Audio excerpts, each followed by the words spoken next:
প্রথমে আমি মহান আল্লাহ রাব্বুল আলামিনের কাছে শুকরিয়া আদায় করছি।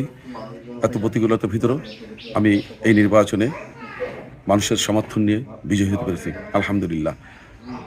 দেখুন, এই নির্বাচনে বিজয়ের পিছনে এই জনপদের সাধারণ মানুষ, বিশেষ করে হিন্দু সম্প্রদায়, খ্রিস্টান সম্প্রদায় এবং যারা কোনো রাজনীতি করে না, এই ধরনের অসংখ্য মানুষ এগিয়ে এসেছে এবং দলমতের বাইরে গিয়ে সবাই চেষ্টা করেছে এই জনপদের শান্তি, শৃঙ্খলা, উন্নয়ন, অগ্রগতির জন্য আমার পাশে থাকছে।